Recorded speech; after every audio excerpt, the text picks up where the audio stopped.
un montón de criterios, que tiene que haber verdad, tiene que haber justicia, tiene que haber fraternidad, tiene que haber esto, tiene que haber lo otro. Y el reino de Dios es un conglomerado de valores. Y conjunto de valores puede ser un conjunto realizable o un conjunto utópico, como plantea el de la pregunta. ¿Es posible realizarlo alguna vez? Yo diría, en la medida que son valores utópicos, valores que nunca se alcanzan de verdad, nunca llegaríamos al reino de Dios en ese caso. Porque la verdad plena, es finalmente alcanzarlo sobre la gloria de Dios. La justicia plena también, la fraternidad plena también. Y en ese sentido sería una especie de camino que nunca llegamos a la meta. Y la otra manera es entender que el reino de Dios está ligado a la persona concreta de Jesús. Jesús es la presencia del reino. Esa cosa que dice tan bonito San Lucas, creo que es 17:17. El reino, no hagan buscando, no acepten que les digan el reino está aquí, el reino está allá. El reino ya está en medio de ustedes. Cuando venga será deslumbrante. El reino de Dios es la persona de Jesús y en Jesús se puede encontrar la voluntad del Padre y se puede hacer realidad la voluntad de Dios.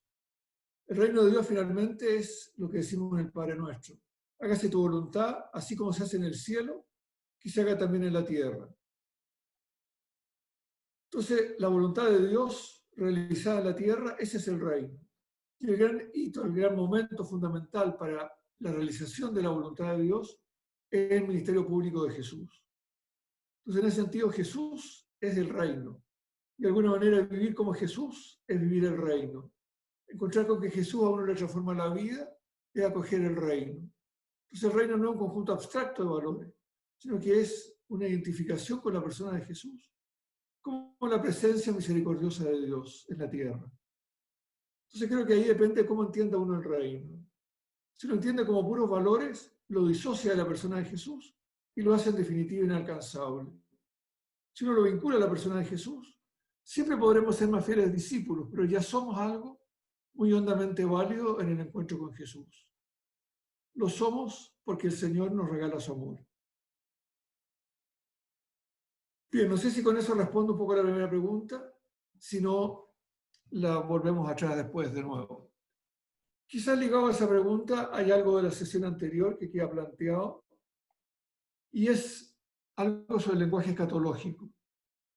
El lenguaje escatológico o apocalíptico es muy complicado. Es muy complicado porque le concede a Dios toda la actividad. En el lenguaje apocalíptico, Dios es el que lo hace todo. El ser humano se ha mostrado que es una catástrofe, que no logra hacer nada bueno, y todo queda en las manos de Dios. Y por lo tanto no hay nada que hacer, porque todo lo hace Dios. Lo hace Dios directamente. Si ustedes me dicen, ¿es buena teología? Yo creo que no es buena teología, porque anula la actividad humana y la responsabilidad humana. La responsabilidad de todo lo que pasa es de Dios directamente. Y por lo tanto nos dice, estén tranquilos porque Dios hará todo lo que necesiten hacer. Y una de las cosas de eso es que la acción de Dios será incomprensible para nosotros, será inimaginable, porque no depende de nosotros, sino de la voluntad de Dios. Y eso lo digo para una pregunta que alguien me plantea, es el texto del capítulo 24, cuando venga el reino, el día final, uno será tomado y el otro dejado. Un hombre que está en el campo será tomado y el otro dejado. Dos mujeres en la casa, una será tomada y la otra dejada. Es decir, habrá dos haciendo lo mismo, a uno Dios lo acogerá y al otro no. ¿Por qué? No tenemos idea. Porque Dios es trascendente y no logramos imaginar su actividad. Creo que ese es el punto crucial del lenguaje apocalíptico, que es muy difícil de entender para nosotros. Nosotros estamos centrados en la acción humana, en la responsabilidad por la acción humana. En cambio, el lenguaje apocalíptico centra toda la actividad de Dios. Y eso trae esperanza, pero al mismo tiempo nos anula en nuestra responsabilidad personal. Y eso hoy día es muy duro de aceptar. Por eso la Biblia tiene tan poco lenguaje apocalíptico. Tiene el libro de Apocalipsis de Juan, este trocito de los evangelios, del discurso apocalíptico, que es un capítulo en cada uno, y prácticamente nada más en el Nuevo Testamento. El Antiguo hay un poquito más, pero Daniel, algunas cosas en Isaías, y tampoco más. En cambio, fuera de la Biblia hay un montón de textos apocalípticos, porque es un lenguaje difícil. Bien, eso sería de cosas más o menos pendientes de las sesiones anteriores. Hay un par de preguntas que son bien interesantes, que tienen que ver con la dificultad de los discípulos para creer. Lo escuchábamos el domingo pasado en el Evangelio. El Evangelio del final de San Mateo. Al final, después de la resurrección, van y se postran frente a Jesús. Y postrándose frente a Jesús, todavía algunos dudaron. Todavía algunos no estaban convencidos. Este es un tema de los evangelios. Es decir, no es nada tan fácil creer en la resurrección de Jesús. A los apóstoles les costó un mundo creer. La pasaron pésimo, les costó. Lo que más les dificultó fue creer en la resurrección. No piensen ustedes que es tan fácil creer en ella. A ustedes, creyentes de hoy día, nos dicen los evangelistas, también les va a costar. También les va a ser difícil. No les interesa desprestigiar a los apóstoles, porque para eso no estarían los evangelios, digamos. Entonces les interesa decirnos, si a los apóstoles les costó mucho, ustedes no se la van a sacar barata. A ustedes les va a costar igualmente mucho. Y aquí hay una secuencia de los evangelios que la señalaba la pregunta también, u otra pregunta que es bastante clarita. Es que mientras más antiguo el evangelio, más fuerte es la insistencia y la dificultad de creer en la resurrección. El primero el evangelio es Marcos. Y en Marcos está insistentemente planteado el tema de que a los apóstoles les costaba mucho creer. No entendían nada, le era muy difícil. Después está Mateo, cronológicamente hablando. Y Mateo nos viene a decir que les costaba, que se desconcertaban, que se desorientaban. Es más bien como la desorientación de los apóstoles, más que la negación a creer, la negativa a creer. En San Lucas creen con más facilidad y en San Juan casi no les cuesta. Aunque en San Juan está el tema del apóstol Tomás, que es el modelo del creyente. Para el Evangelio de Juan, en Tomás estamos todos representados. Y Tomás el que dice, si no meto el dedo en las llagas, si no meto la mano en la herida del costado, no creeré. Es decir, a Juan le cuesta creer la materialidad de la vida y resurrección del Señor. Entonces partimos como por un camino. Lo más antiguo, Marcos y Mateo en buena medida, está la idea de que les cuesta. Mateo trata de rescatar la figura de Pedro y normalmente no pone a Pedro en el primer lugar, pero les cuesta a los discípulos. En Lucas les cuesta menos, lo descubren por el camino. El gran texto de Lucas es los discípulos de Maús. Conversando con él, les empieza a arder el corazón y si bien no lo reconocen de inmediato, a poquito andar lo reconocen y lo acogen. Y Juan que nos dice, pero a ustedes les cuesta creer en lo material. Están dispuestos a creer en teorías espirituales, pero no en lo material. Y ese es el acento de Juan. No sé si logro marcar que ahí hay un hilo que nos va a servir para otro temita un poquito más adelante. Hay un hilo secuencial en que los evangelistas se van haciendo cada vez menos insistentes en el tema de la dificultad. Ahora está silenciando, ahora está, pero a veces... Ahí. Bien, no sé si en eso estaríamos más o menos planteados en ese temita.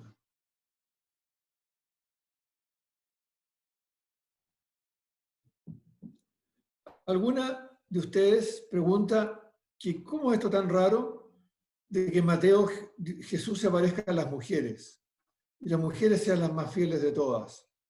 Cuando Mateo no había hablado mucho ni de María ni de las mujeres en el relato de la infancia. La verdad es que Mateo le muestra a la mujer, sobre todo en el tema de la pasión. Todos arrancan cuando toman preso a Jesús, todos. Pedro lo niega, menos las mujeres, que están cerquita de la cruz. Es verdad que no al pie, como va a decir Juan, sino de lejos, pero están. Y cuando bajan a Jesús de la cruz y lo van a poner al sepulcro, están mirando dónde lo van a poner. Y el día siguiente van a verlo. Es decir, las mujeres en Mateo son las perseverantes en la fe. Es también la mujer que en Betania descubre que Jesús va a ser crucificado y unge el cuerpo. Con respecto a las damas presentes, las mujeres son siempre un poquito brujas. Se dan cuenta antes de tiempo lo que va a pasar. Y eso Mateo lo recoge. Recoge que ellas intuyen de antemano lo que va a suceder. Y los apóstoles están pajareando, por decirlo en términos simples. Andan totalmente distraídos.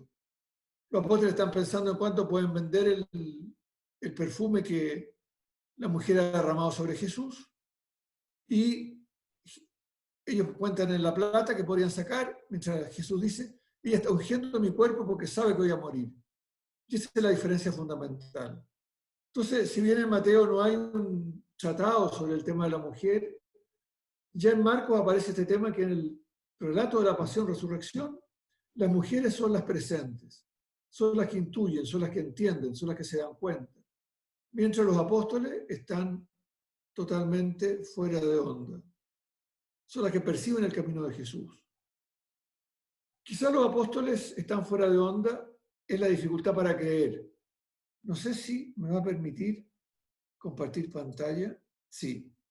La otra vez les quedé debiendo algunas imágenes. Una imagen de el Yoto, de la Natividad. Está María y el niño, están los ángeles, están los pastores, y está Pedro mirando para el lado contrario, José mirando para el lado contrario y dormido, porque no entiende nada de lo que está pasando. José está en otra. Otra imagen del Yoto, que va en la misma línea. Pero no sé por qué no suena aquí. Otra imagen en que está ahí José sentado, como enrabiado. No sé si a usted le da la impresión de que José está enrabiado. Está mirando a María con el niño, a las mujeres que están limpiando el niño. Estas imágenes reproducen varias veces la persona de Jesús. Y José, puesto así, diciendo, ¿qué están haciendo aquí? ¿Qué se vinieron a meter? Y José no entiende mucho. Ese es el José varón, José discípulo, de alguna manera. Y el texto, y la imagen, más bonita, que es un nuevo compartir que quiero ponerles, es del Duomo de Palermo, en Sicilia, que es un cuadro muy bonito, que está María y el niño, está un poquito más grande ahí.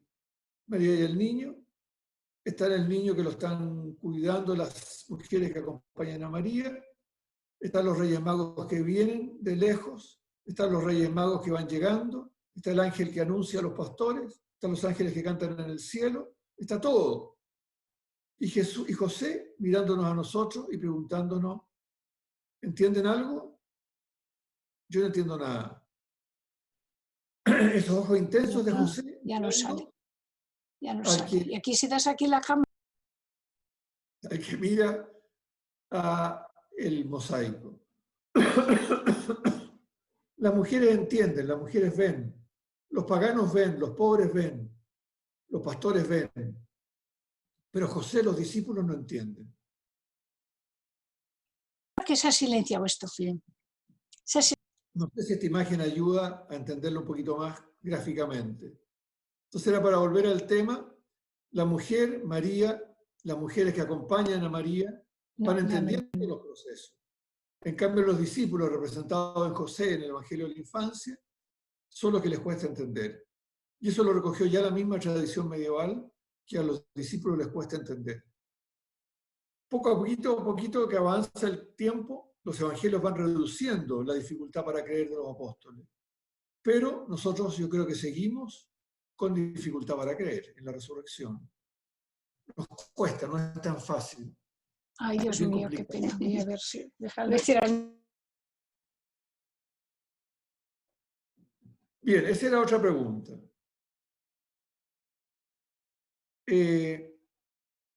Alguien pregunta sobre la Eucaristía. La Eucaristía yo se la presentaba no como un tema de la Eucaristía, así en general, teología de la Eucaristía, sino la Eucaristía como signo del sentido de lo que Jesús está haciendo. Los discípulos están viviendo con Jesús, pero les cuesta horrores entender qué está haciendo Jesús. Y Jesús les va dando signos de su presencia. Un signo era la transfiguración. Ustedes me reconocen como el Mesías, pero dense cuenta que soy un Mesías al nivel o más grande que Moisés y Elías, que es lo más grande que ustedes pueden imaginar. Y la Eucaristía es otro signo de esto, es otro signo de que Jesús está ofreciendo su cuerpo y su sangre por la salvación del mundo. Eso nos vincula al sacrificio de Melquisedec, nos vincula a los sacrificios de la alianza, nos vincula a los textos proféticos de la nueva alianza. Jesús con su cuerpo entregado es como el pan que se da en alimento para todos. Jesús con su sangre derramada es el que nos limpia de todo mal, el que nos cuida. Y en ese sentido es uno de los tantos signos que Jesús nos da. Es como decirnos ustedes antes de la pasión, tengan clarito que si la piensan la pasión con la categoría de servidor de Yahvé, que da su vida por la muchedumbre, ustedes entenderán la pasión. Si entienden que simplemente los judíos eran malos y me tomaron preso y me mataron, no van a entender nada. Si entienden que si bien eran malos y me tomaron preso, Mateo no lo va a negar. Lo fundamental es que yo entregué la vida y la entregué para que los demás tengan vida. Y eso me hace ser salvador de la humanidad. Entonces son signos que van ayudando a los discípulos a entender el camino que se está viviendo. Y un último tema, que es una pregunta bien interesante que plantea uno de ustedes. Un enfoque, me dice, me cuesta entender la lógica de lo que pasa en el relato de la pasión después de la última cena, después de este signo. Después de este signo pasa que en Marcos y en Mateo, más claramente en Marcos, pero también en Mateo, Jesús se dispone a asumir la pasión que viene. Va al huerto de los olivos, suda, transpira, le dice al Padre, Padre, que se haga mi voluntad, no se haga mi voluntad sino la tuya. El Señor está entregado a la voluntad del Padre, pero le cuesta reconocerla. Y me atrevería a decir también, aunque meterse en la conciencia de Jesús, que le cuesta a Él también asumir el dolor de la cruz. Está dispuesto, pero con un empeño personal. Entonces decía este hombre, y creo que tiene toda la razón, en los dos evangelios más antiguos, Marcos y Mateo, Jesús está preocupado de asumir la pasión Él, disponerse en buena forma. En cambio, los dos evangelios más tardíos, que tienen un relato de la pasión algo distinto, en Lucas y en Juan, Jesús está preocupado no de Él, sino de los discípulos. La pasión será muy complicada para los discípulos, y los discípulos se van a asustar y van a arrancar, y se van a perder. Y por eso Jesús le hace un discurso de despedida, un discurso más breve en Lucas, un discurso muy largo en Juan, un discurso que le dice ánimo, yo estaré con ustedes, los cuidaré, vendré, les daré el Espíritu. Es decir, pasamos de los dos primeros evangelios en que el centro está en la persona de Jesús, necesitado de entrar en el camino de la pasión. En cambio, en Lucas y Juan tenemos a Jesús cuidando a los discípulos para que no tropiecen con la pasión. Esto tiene que ver con el mismo tema de la dificultad. Marcos, Mateo son más humanos en un cierto sentido. Ponen el acento en la dificultad de seguir a Jesús y en el doloroso camino de Jesús.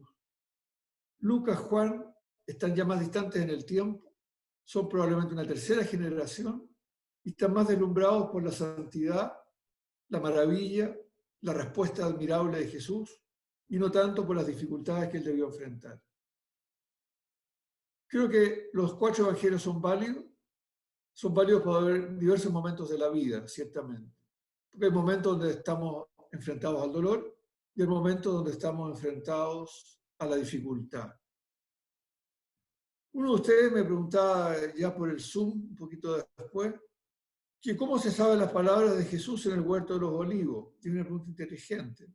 ¿Está Jesús solo? ¿Los discípulos están durmiendo? Y si nos dice Jesús rezaba de esta manera. Ciertamente ahí está la palabra eclesial, o como dicen los más técnicos, la palabra del resucitado. Ya que estamos terminando el tiempo pascual, el resucitado habla muchas veces a los discípulos. El resucitado no se queda mudo, sigue hablando y sigue hablando por el resucitado hasta el momento de la ascensión y por el don del Espíritu después de eso. Entonces no solo las palabras son de Jesús terreno, por decirlo de alguna manera, sino también de Jesús celestial. Y es la iglesia la que va intuyendo que ¿qué tendría que rezar Jesús? ¿Cuál sería la oración suprema de un buen creyente? Padre, que no se haga mi voluntad sino la tuya. Es verdad que me cuesta mucho, pero que se haga tu voluntad. Y es la más alta de las oraciones.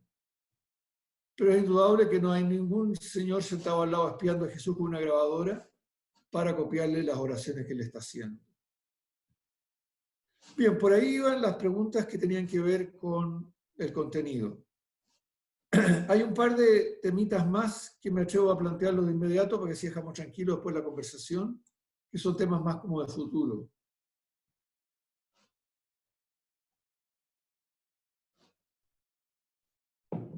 Uno me hace la pregunta del millón que siempre me hacen. ¿Usted qué Biblia recomienda? ¿Tú qué Biblia recomiendas? Yo les digo, recomiendo la que a ustedes más les guste, la que se sientan mejor. Casi no hay traducciones malas hoy día, pero son distintas. Si me preguntan por una traducción científicamente de muy alto nivel, habría que decir que es la Biblia de Jerusalén y la Biblia de la Casa de la Biblia, una institución española, las que la llevan. Esas dos son las principales a un nivel técnico, de precisión. Las dos tienen una edición latinoamericana que pasan del vosotros al ustedes, lo cual facilita para América Latina la lectura de los textos. A mí me gusta mucho, y estoy usando harto, se les ha usado a ustedes en los apuntes y en las sesiones ahora, la llamada Biblia del Pueblo de Dios, que es una edición argentina, que ha tenido muchos trabajos, que es la Biblia que el episcopado chileno optó para usar, el episcopado chileno argentino, que trabajamos juntos en esto, en el leccionario bíblico de la liturgia. Es decir, cada vez que se usa un texto litúrgico, se usa el texto de la Biblia del Pueblo de Dios. Con el sitio del Vaticano, vatican.va, usa un texto en español, ofrece un texto en español, ofrece el texto de la Biblia del Pueblo de Dios. Es una Biblia bastante seria, bastante bien traducida, en un lenguaje sencillo. Es verdad que uno, si la aprieta mucho, podría mostrar pequeños defectos, pero básicamente hablando es muy buena en un lenguaje bastante simple y sencillo. Hay también dos más tradicionales, que son para mi gusto un poquito más débiles, pero también son plenamente válidas. La Biblia latinoamericana y la llamada Dios habla hoy, esa traducción ecuménica. Son Biblias buenas, pero que tienen la dificultad, a mi gusto, de que muchas veces interpretan demasiado el texto. Cuando el texto es un poco difícil, lo interpretan y ofrecen una versión interpretada del texto. Sobre todo las imágenes. Cuando hay una imagen, la imagen no la ponen como imagen, sino que la traducen en contenidos teóricos. Cuando dice, por ejemplo, Dios es mi roca firme en la cual yo puedo poner cimiento, dicen Dios me da seguridad. Lo cual es cierto, no tiene ninguna mentira. Pero perdemos que Dios me da seguridad, no es lo mismo que Dios es mi roca. La imagen es más fuerte. Entonces, por facilitar la lectura del texto, lo simplifican de una manera tal que en algún momento le hacen perder hondura, le hacen perder fuerza imaginativa. Yo recomendaría esas 5, 2 muy técnicas, una que es para mi gusto bastante útil, que es la que usa en la liturgia, y estas 2 que son muy difundidas, que son buenas, pero que tienen la problemática de transformar las imágenes en reflexiones, es decir, en dar el texto demasiado interpretado. A veces hay que cabecearse un poquito más y no tener el texto demasiado interpretado. Aunque la interpretación es correcta, no es falsa, es buena. Y vuelvo a lo primero, cualquier Biblia que usen y les guste, está bien. Ninguna es un desastre. De ninguna uno puede decir no se metan con ella porque es una catástrofe. No. De ninguna de los últimos 50 años por lo menos, digamos. Y segundo, yo les puse una listita de bibliografía y alguien me dice que me recomienden un libro, no todos, porque con todos me mareo. Yo no me atrevo a recomendarles uno solo, pero les quiero explicar lo que les puse de bibliografía. En primer lugar, hay 2 introducciones que son los temas más generales. ¿Quién es el autor? ¿Quién, de dónde viene? ¿De qué época? ¿Qué estructuras tiene? Son estos 2 libros que están primero. Y luego de los comentarios del Evangelio, les señalo algunos, depende de lo que cada uno quiera. El Evangelio, el comentario principal, a nivel técnico, donde ustedes encuentran todo lo que hoy día con actualidad y vigencia se puede decir, es el comentario de Ulrich Luz, el Evangelio según San Mateo. Son 4 tomos de 700 páginas más o menos cada uno, ustedes se dan cuenta, 7 por 4, 28, son de unas 2.800 páginas. Es un volumen enorme, muy serio, es de un protestante, pero suizo, Ulrich Luz, que conoce muy bien la tradición católica. Interpreta muy bien el texto de Mateo, interpreta también el trabajo de cómo la Iglesia a lo largo del tiempo ha interpretado el texto de Mateo. Si quiere una cosa seria y media, que no sea demasiado aguda, pero sea seria, le recomiendo el de Bonnard, que es muy bueno, un poquito más antiguo, pero muy bueno, y también otro un poquito antiguo y muy bueno, el de Joseph Smith, este que está aquí abajito. Son obras muy buenas, muy interesantes, de gente que trabajó mucho, son obras maduras, son obras como de vejez de una persona que después de haber conocido bien el texto, lo elabora y lo sintetiza. Y si quieren algo más breve, pero bien incisivo y interesante, pero cortito, les recomiendo esto de Carrillo, que es un mexicano, Salvador Carrillo, que en 400 páginas hace un bonito comentario de Mateo. Está bien informado, no tiene cosas más técnicas y le da una aplicación muy buena. Todos los demás que les puse acá son buenos, por eso se los puse. Ninguno me desdeciría de él porque no lo habría puesto. Y todos estos ustedes los encuentran disponibles en la red, en Google. Les ponen el título en Google y lo encuentran en PDF, gratis. Así que lo pueden bajar el que quieran. Y al final les puse 3 estudios más teológicos de Mateo. Esto podría ser infinito, pero son 3 estudios que sintetizan de alguna manera la globalidad del pensamiento de Mateo. Bien, eso sobre la bibliografía para presentarla, no quedarme con uno solo, pero si alguien me dice uno solo y que no sea muy complicado, yo les recomiendo el de Carrillo. Creo que es el más interesante y está muy disponible en la web en formato electrónico. Y si quieren lo más serio posible, tienen el de Luz, pero tienen que matearse alto. Bien, eso sería por ahora como respuesta mía. Marcelo, te queda a ti el pandero. Le faltó la Biblia del padre Luis Alonso Chequel. Es buena, pero tiene el problema también de que traduce las imágenes en contenido.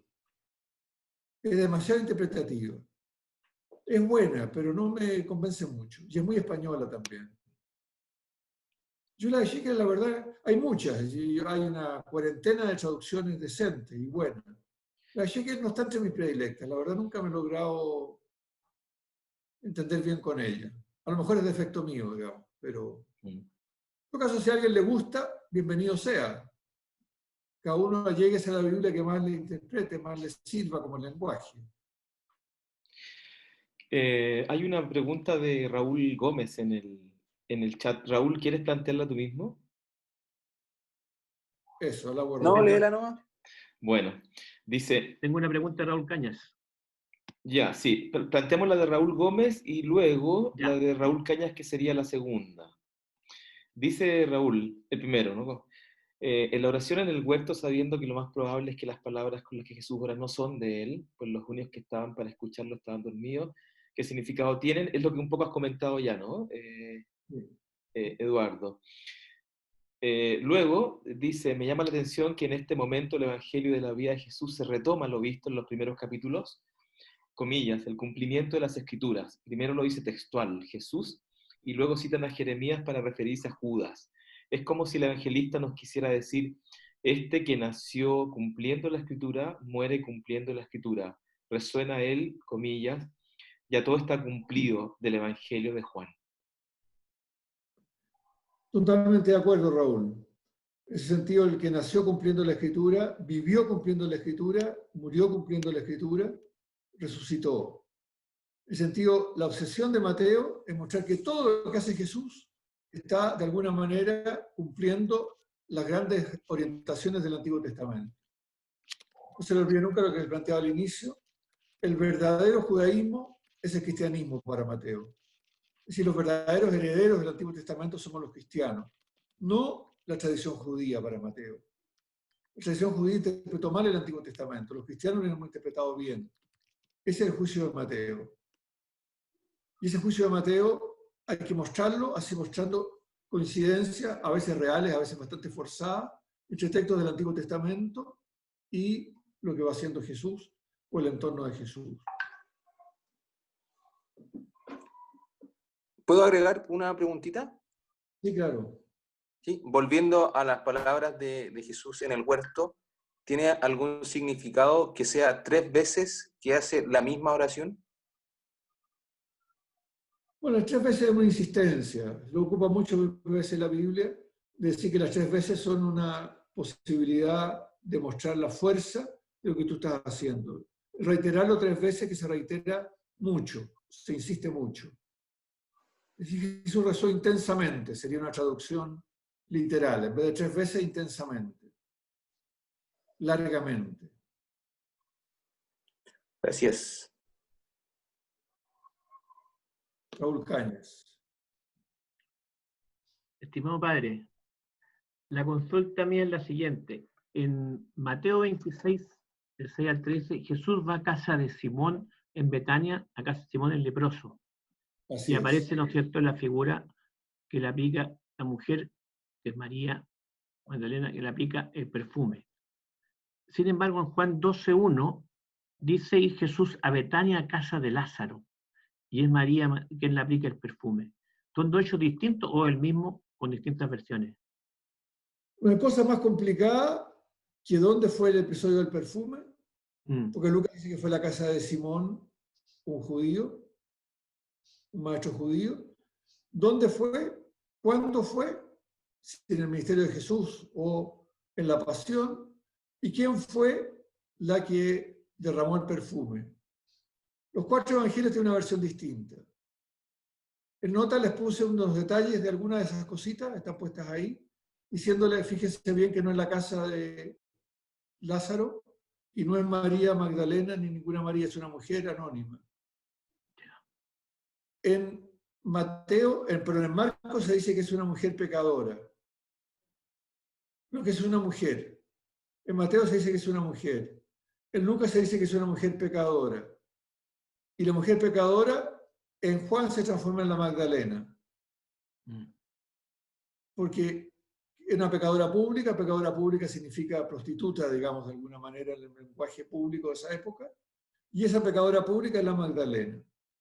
Entonces pasa a identificarse de una mujer que es una mujer cualquiera, que ha intuido lo que iba a pasar con Jesús. Porque Mateo, si nos quedamos solo con Mateo, la cosa es en casa de Simón el leproso, y es una mujer que lo derrama sobre la cabeza de Jesús, no sobre los pies. Y que protesta no es Judas, sino que son todos los discípulos. Es un texto que va evolucionando mucho, un ejemplo muy bonito, que usar en clase, de cómo los textos van girando. De un hombre, una mujer que derrama el perfume y los discípulos que critican, a quién es la mujer más pecadora que puede derramar el perfume, la Magdalena, y quién es el más crítico de los discípulos, Judas. Y en casa de un amigo, quién es el más amigo, Lázaro. Entonces se van identificando los personajes. Es un ejemplo clásico. Si echa una miradita a las 4 versiones, pues en el orden cronológico puedes ver cómo se van concretando las cosas. Y los 4 son distintos. Por lo tanto, ¿cuál es el episodio original? Dios lo sabrá, pero yo no, por lo menos. Muchas gracias, padre.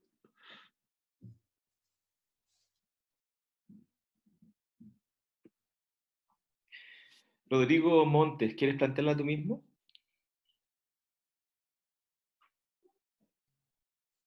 A ver, ¿alguna recomendación, padre, para acercarse al griego?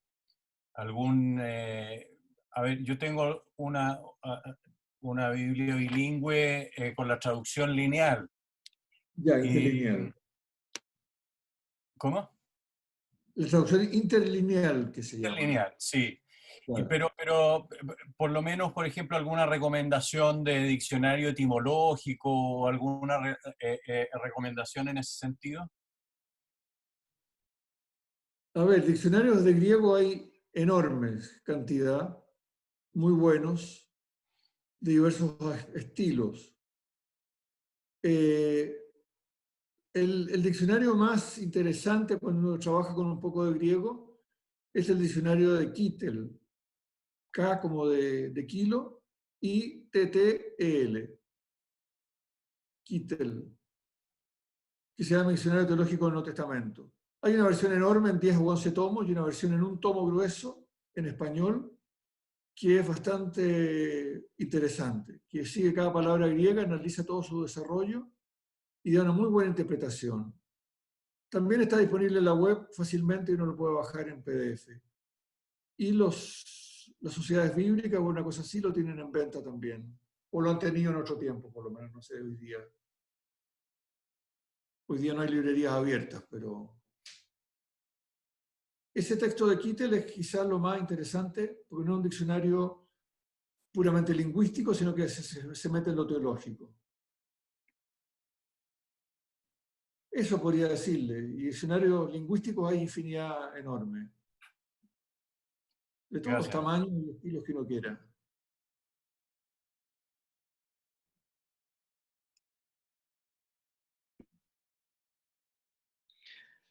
¿Alguna otra pregunta o comentario? Han quedado silenciados. Hay alguien más, Jaime.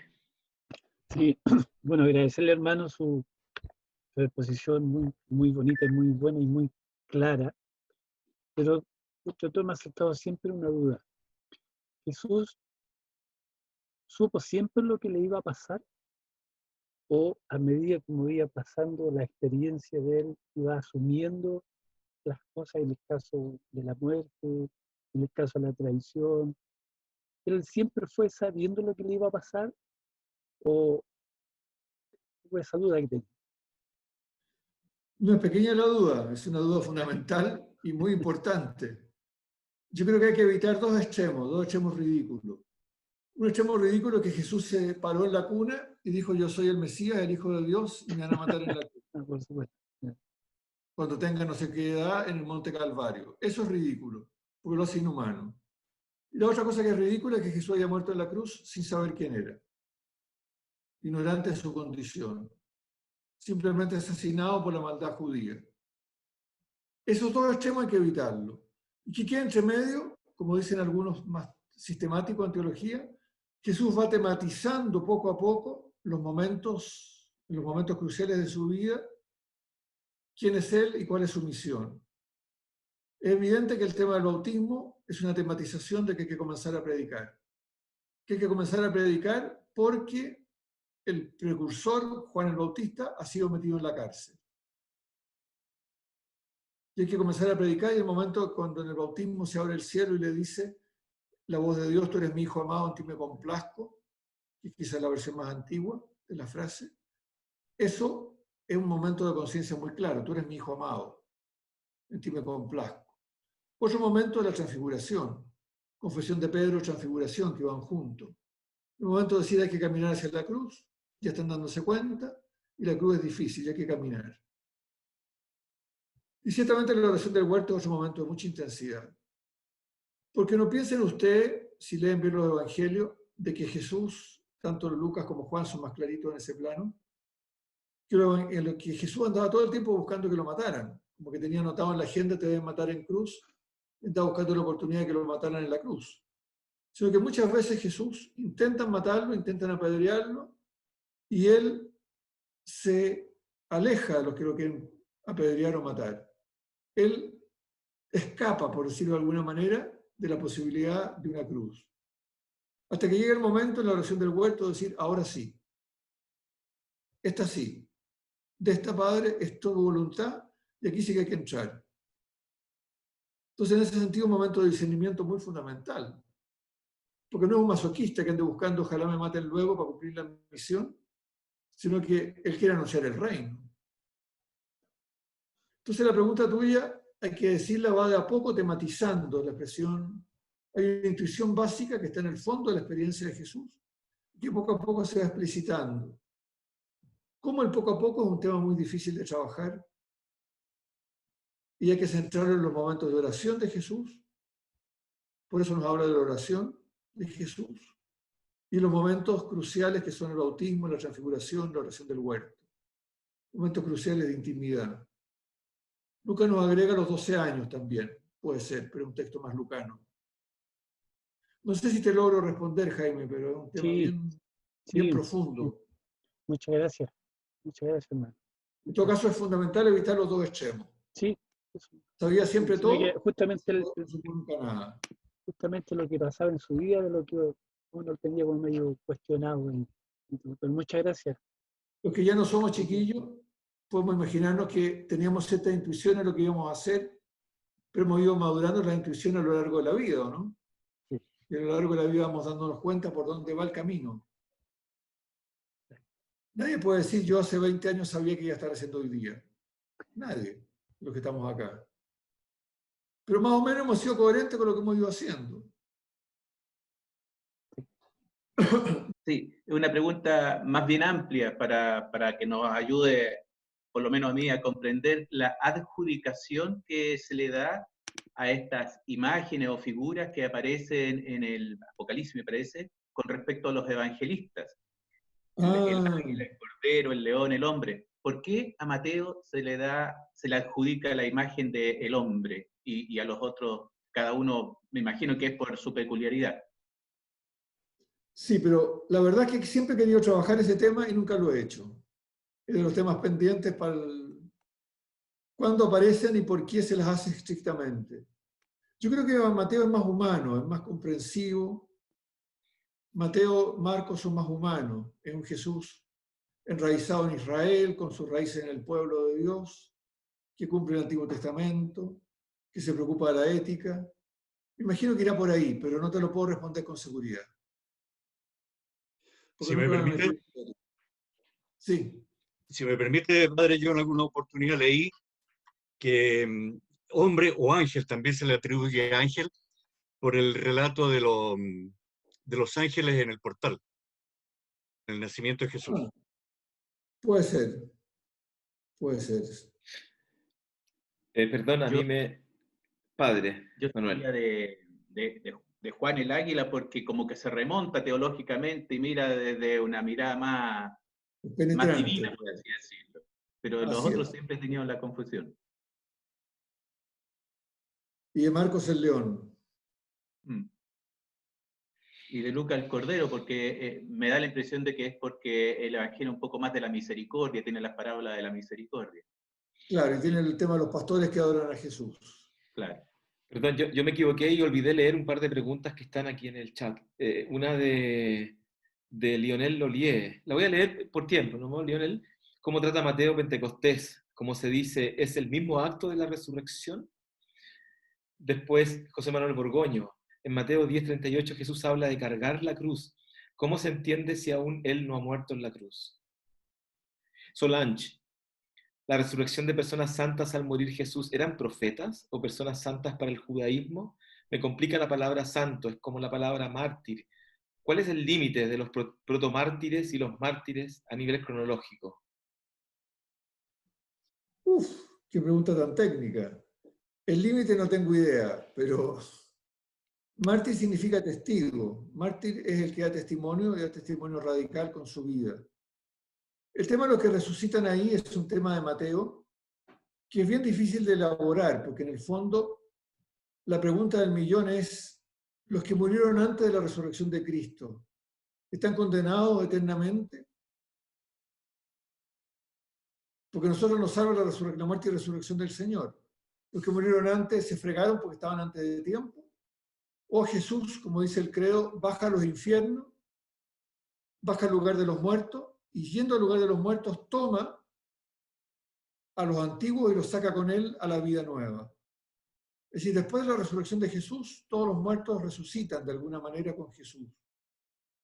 Hay un icono muy bonito, muy difundido, donde hay una especie de cruz, que son las dos puertas del infierno, en que está Jesús parado sobre ellas, resucitado, roto las puertas del infierno, y saca con la mano desde Adán y Eva a un lado o al otro, o a los reyes y al pueblo, depende de la cosa, y los saca todos a la vida nueva del resucitado. Entonces, en Mateo yo creo que es más un tema teológico, es decir, en la resurrección de Cristo resucitan también desde Adán. Todos los justos para... Porque en un Sí. libro, bueno, no tan religioso como en la Divina Comedia, ahí plantea de que el protagonista va al infierno y se encuentra con un poeta, no me acuerdo, y que decía de que él estaba en el limbo porque había nacido antes que resucitara Jesús, que por eso no estaba en el cielo. Algo así, bueno, era la Divina Comedia, un Divina libro Comedia, no claro. religioso. No, pero una obra muy seria, la Divina Comedia. Sí. Pero claro, la idea es esa, la idea es responder a esa pregunta, que la respondemos con la frase que rezamos todos los domingos sin entender nada, y descendió a los infiernos. No descendió a los infiernos porque estuviera condenado, sino que descendió al lugar donde estaban los muertos, para salir en su resurrección con todos los muertos tomados de la mano. Eso, ¿cuál era la otra pregunta? Me distraje, Marcelo. ¿Cómo trata Pentecostés, Mateo? ¿Como el mismo acto de la resurrección? Pentecostés es un texto de Lucas. La ascensión es un tema de Lucas. Lucas nos dice que Jesús resucitado estuvo un tiempo con los discípulos, luego se alejó y después de alejarse nos deja la fuerza del Espíritu. El esquema de ascensión Pentecostés es un esquema de Lucas. De Lucas y Hechos de los Apóstoles, que pertenece a Lucas. En Mateo no hay ascensión, no hay Pentecostés. En Mateo hay misión de los discípulos. Y la misión de los discípulos no se centra en el tema del Espíritu, sino en el tema de la presencia de Jesús con la comunidad. En Mateo es más bien una presencia cristocéntrica. Es decir, yo estaré con ustedes todos los días. En la teología católica decimos ese yo significa yo a través del Espíritu. Pero en Mateo es Jesús que está presente. Esto es re complicado porque la teología católica no depende directamente de los evangelios. Los evangelios tienen cada uno un acento distinto. La teología católica saca de los diversos evangelios y ha construido una síntesis, pero no sigue a la pata, por decirlo así un poco burdamente, a ninguno de los 4 evangelios. Uno puede encontrar cosas que están en uno y no están en otro, y viceversa. Entonces, en Mateo no hay Pentecostés, que lo hay un poco en Juan, cuando Jesús da el Espíritu a los discípulos, pero tampoco hay Pentecostés. Y ascensión hay solo en Lucas. Recuerden que la ascensión en Lucas en Jerusalén, el envío misionero de Mateo en Galilea, y Jesús no desaparece en Galilea, lo envía a la misión, les da una tarea. Allá donde comenzaron, tienen que partir ellos de nuevo con una misión nueva. Creo que celebrábamos el domingo pasado. Eso me parece a mí que es interesante cuando uno va leyendo más agudamente los evangelios, de darse cuenta que no son mecánicamente, técnicamente coincidentes. Tienen muchas discrepancias. Pero hay que descubrir cuál es el valor de cada uno de ellos. No hacerlos pelear, no preferir uno contra otro, sino entender el valor de cada uno de los 4 evangelios. La ahorita de Santiago Guijarro, que está en las 2 primeras que le sugería de la lectura, trata muy bien esa problemática de cómo cada evangelio es un enfoque propio, un enfoque especial. Que ninguno de los 4 calza 100% con la síntesis teológica que hemos aprendido en la catequesis.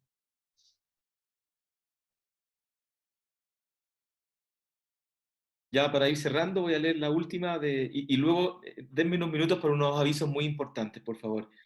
Padre, considerando que Dios es bueno y que ama a todos sus hijos y quiere lo mejor para ellos, al infierno, ¿quiénes irían? Ojalá nadie. Ojalá nadie. Está afirmado que la Iglesia puede decir sinceramente de que alguien está en el cielo. Se llama canonización. Yo tengo seguridad, dice el Papa en nombre de la fe de la Iglesia, que tal persona ha sido santa. Nunca se puede decir que alguien está condenado al infierno. Ni Judas. Una canonización al revés no existe. Decir esta persona con seguridad está en el infierno, de nadie.